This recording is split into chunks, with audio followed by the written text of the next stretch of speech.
Human rights పీడబ్ల్యూఓ TV channel ప్రేక్షకులకు హృదయపూర్వక నమస్కారాలు తెలియపరుస్తూ ఈరోజు మనం చర్చించుకునే అంశం ఒక నెలలో 200 ఎఫ్ఐఆర్లు అయినాయంట నార్సింగ్ పోలీస్ స్టేషన్ పరిధిలో. దాని వివరాలు చూద్దాం ఒకసారి. మనం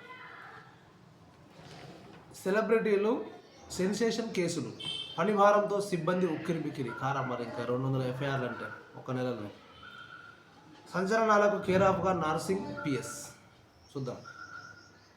సైబరాబాద్ కమిషనరేట్ పరిధిలో నార్సింగ్ పోలీస్ స్టేషన్ సంచలనాలకు కేర్ ఆఫ్ అడ్రస్గా మారింది. దొంగతనాలు, దోపిడీలు, హత్యలు, అత్యాచారాలు, భూ కబ్జాలు, సివిల్ తగాదాలు, ఇలా ఒకటేమిటి అన్ని రకాల నేరాలకు అడ్డాగా మారిపోయింది. ఈ ఏడాది జనవరి నెలలో 200కు పైగా ఎఫ్ఐఆర్లు నమోదయ్యాయంటే అక్కడ క్రైమ్ రేట్ ఏ స్థాయిలో ఉందో అర్థం చేసుకోవచ్చు. ఖరీదైన ప్రాంతం కావడం, నగరంలో శరవేగంగా అభివృద్ధి చెందుతున్న ప్రాంతం, బడాబాబులు, సెలబ్రిటీలు, రాజకీయ ప్రముఖులు ఎక్కువగా ఉండే పరిధి కావడంతో అక్కడ చీమ చిటుకుమన్న సెన్సేషన్ అవుతుంది. సెలబ్రిటీలు, ప్రముఖులు కేసులతో నార్సింగ్ పోలీస్ స్టేషన్ పేరు 2 తెలుగు రాష్ట్రాల్లో మారుమోగుతుంది.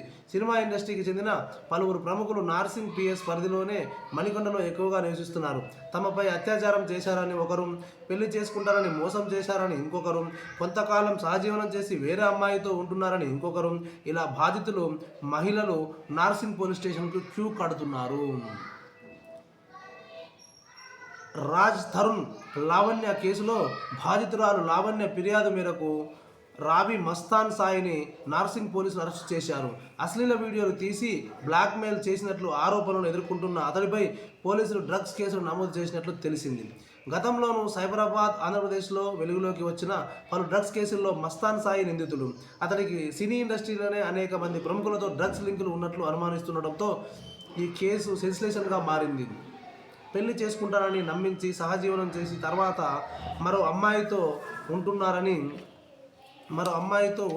హీరో రాజ్ తరుణ్పై లావణ్య ఈ ఏడాది నార్సింగ్ పోలీసులకు ఫిర్యాదు చేసింది.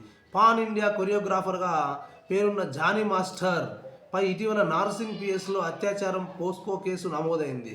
తన వద్ద పనిచేసిన మహిళా అసిస్టెంట్ కొరియోగ్రాఫర్పై జానీ మాస్టర్ లైంగిక దాడికి పాల్పడినట్లు బాధితురాలు పోలీసులకు ఫిర్యాదు చేసింది. యూట్యూబర్ హర్ష సాయిపై రేప్ కేసు నమోదైంది. తనను పెళ్లి చేసుకుంటానని నమ్మించి అత్యాచారం చేశారని, పెళ్లి పేరుతో 2 కోట్లు తీసుకొని హర్ష సాయితో పాటు ఆయన తండ్రి మోసం చేశారని బాధిత యువతి నార్సింగ్ పోలీసులకు ఫిర్యాదు చేసింది. గత ఏడాది జూలై 15న 2 నైజీరియన్ స్మగ్లర్స్తో సహా మొత్తం 5 స్మగ్లర్స్, 13 మంది డ్రగ్స్ వినియోగదారులను పోలీసులు అరెస్ట్ చేశారు. 13 మంది కస్టమర్స్ను డ్రగ్స్ పరీక్ష నిర్వహించగా 10 మందికి పాజిటివ్ వచ్చింది. వీరిలో సినీ నటి రకుల్ ప్రీత్ సింగ్ తమ్ముడు అమన్ సింగ్ ఉండడంతో ఆ కేసు సంచలనంగా మారింది. మనం విషయానికి వస్తే ఇక్కడ ప్రముఖులు ఉండడం వలన ఒక్క జనవరి నెలలోనే 200 ఎఫ్ఐఆర్లు బుక్ అయినాయి. పాపం పోలీసు వారు ఉక్కిరి బిక్కిరి అవుతున్నారు. వాస్తవం కూడా ఇన్ని కేసులకు ఛార్జ్ షీట్లు రెడీ చేసి ఇక వాళ్ళు ఆ లీగల్ ప్రొసీజర్ అంతా చేయాలంటే ఎంత కష్టం ఉంటుందో అది వాళ్ళకే తెలుసు. పాపం చాలా ఇబ్బంది పడాల్సిన పరిస్థితులు ఎదురైతే, ఎందుకంటే ఇది జీవితాలకు సంబంధించిన విషయం. ఇక్కడ అన్ని క్షుణ్ణంగా వారు పరిశీలించి మొత్తం ఇన్వెస్టిగేషన్ చేసి క్లియర్గా పరిశీలన అయిపోయిన తర్వాతనే రాయవలసి ఉంటుంది. ఎందుకంటే ఇక్కడ వాళ్ళు రాసిన ఈ ఛార్జ్ షీట్ ప్రకారం వాళ్ళు ఏదైతే కోర్టుకు పంపిస్తారో దాని ప్రకారమే అక్కడ ఆ యొక్క ఎఫ్ఐఆర్లో నమోదైన వారి యొక్క జీవితం కానీ, కేసు పెట్టిన వారి యొక్క జీవితం కానీ, వారికి జరిగే న్యాయాలు అనేవి వీటిని బేస్ చేసుకొని ఉంటాయి కనుక వాళ్ళు చాలా దీన్ని జాగ్రత్తగా చేయవలసి ఉంటుంది, చాలా రిస్కులు తీసుకోవాల్సి ఉంటుంది. నిజంగా పోలీసు వారు ఇన్ని కేసుల్ని డీల్ చేయడం అనేది చాలా కష్టమైన పని. అక్కడ దయచేసి నేను ప్రభుత్వాన్ని కోరుకునేది ఏంటంటే అక్కడ సిబ్బందిని పెంచండి, వాళ్ళకు పని భారం తగ్గించండి. బ్రెయిన్ ప్రెషర్ వల్ల వాళ్ళు ఈ యొక్క చాట్ షీట్లు ఇవన్నీ చూసి దీనికి లీగల్ ప్రెషర్ అంతా చేసే తరుణంలో ఆ బ్రెయిన్ ప్రెషర్తోని కొన్ని తప్పిదాలు కూడా పడే అవకాశాలు కూడా ఉంటాయి. కానీ అది వాళ్ళే దానికి కారకులు అంటే కూడా అది మనం కరెక్ట్ కాదని నేను భావిస్తున్నా. ఎందుకంటే వాళ్ళకు ఉన్నటువంటి ఎంప్లాయీస్ అనేది అక్కడ ఇన్ని కేసులకు సరిపడా ఎంప్లాయీస్ ఉండకపోవచ్చు బహుశా. కాబట్టి ఇన్ని కేసులు ఆ పిఎస్ పరిధిలో ఉన్నాయి కనుక అక్కడ గవర్నమెంట్ దృష్టిలోకి తీసుకొని అక్కడ ఉన్నటువంటి పోలీస్ వారికి పని భారాన్ని తగ్గించాలి. లేని పక్షంలో మనం చూస్తున్నాం చాలా రకాల ఒత్తిళ్లకు వారందరూ వారే పోలీసు వారు కూడా సూసైడ్ చేసుకోవడం ఇలాంటి సందర్భాలు మనం ఎన్నో చూస్తున్నాం. పని భారంతో పని చేయలేక కూడా ఈ ప్రెజర్ల వల్ల ఉన్నదే ఇక్కడ మొత్తం ప్రముఖులు వీరికంత రాజకీయ నాయకులతోని అన్ని రకాల వ్యవస్థలతోని వీళ్ళకు పరిచయాలు ఉంటాయి. వాళ్ళకు ఇరు వర్గాల నుంచి వచ్చే ఆ ప్రెజర్లు కూడా వాళ్ళు తట్టుకోవాల్సిన పరిస్థితులు ఎదురైతాయి. ఆ ప్రెజర్ను తట్టుకోలేక చట్టపరమైన న్యాయం కరెక్ట్గా తీసుకోలేక ఆత్మహత్యలు చేసుకున్న సందర్భాలు కూడా మనం ఎన్నో చూసినాం పోలీసు వారిని. కాబట్టి ఇక్కడ పోలీసు వారికి పని భారం చాలా పెరిగింది కనుక అక్కడ సిబ్బందిని పెంచాలని చెప్పి మేము ప్రత్యేకంగా మన తెలంగాణ రాష్ట్ర ముఖ్యమంత్రి సీఎం రేవంత్ రెడ్డి గారికి సవినయంగా విన్నవించుకుంటున్నాం.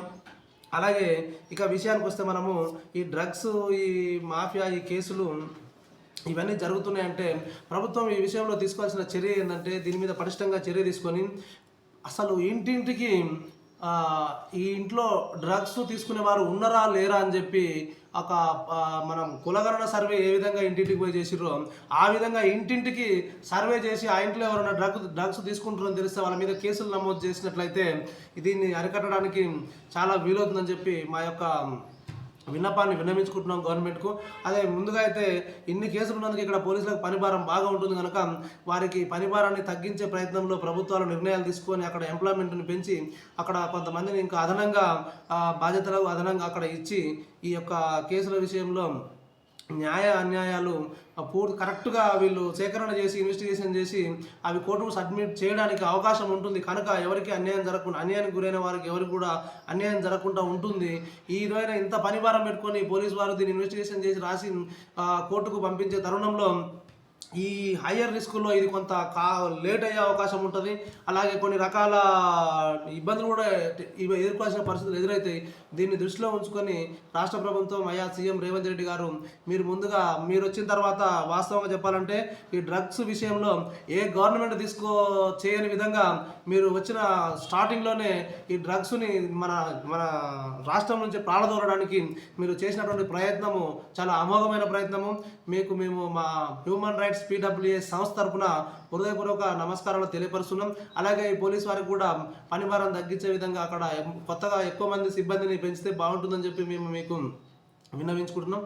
థ్యాంక్ యూ, ధన్యవాదాలు.